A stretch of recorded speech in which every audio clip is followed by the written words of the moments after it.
பேக்ரவுண்டை ignore பண்ணிடுங்க. ஆனா பேசுற மேட்ரை வந்து கேட்ச் பண்ணிக்கங்க. என்ன மேட்ருனா, பாலமுருகன் ஒருத்தர் வந்து இந்த ஜல்லிக்கட்டுல கலந்துட்டு நிறைய காலமாட பிடிச்சி ஃபர்ஸ்ட் பிளேஸ் வந்திருக்காரு. இது மாதிரி கார் தராங்க, டிராக்டர் எல்லாம் தராங்க. ஆனா அதுக்கெல்லாம் பதிலா வந்து நான் டிகிரி முடிச்சிருக்கேன், எனக்கு வந்து எதனா ஒரு கவர்மெண்ட் ஜாப் கொடுத்தாங்கன்னா ரொம்ப யூஸ்ஃபுல்லா இருக்குன்னு சொல்லியிருக்காரு.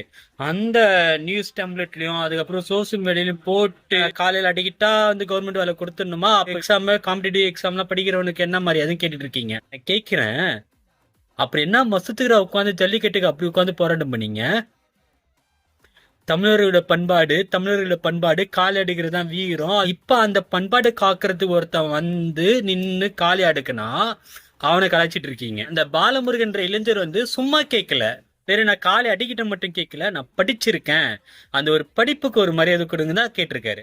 கவர்மெண்ட் ஜாப்ல நிறைய பொசிஷன் இருக்கு. அந்த பொசிஷனுக்கு சிலதுக்கெல்லாம் காம்படிட்டிவ் எக்ஸாமே மண்டேட்டரி கிடையாது. ஜஸ்ட் நீங்க அப்ளை பண்ணி இன்டர்வியூ வந்ததுன்னா அந்த இன்டர்வியூல நீங்க செலக்ட் ஆயிட்டீங்கன்னா ஒரு கவர்மெண்ட் ஸ்டாஃபா மாறிடலாம். அந்த மாதிரி பொசிஷன்லயுமே இப்போதைக்கு வேக்கண்ட் இருக்கு. அந்த எதனா ஒரு பொசிஷன்ல கூட இந்த ஜல்லிக்கட்டு வீரர்களுக்கு வேலை வாய்ப்பு கொடுக்கலாம். அவர் வேலை கேட்டதும் தப்பு கிடையாது, கவர்மெண்ட் வந்து ஒரு கவர்மெண்ட் வேலை கொடுத்தாலும் தப்பு கிடையாது. அதை கலாய்க்கிறீங்க பாத்தீங்களா, அதுதாங்க தப்பு.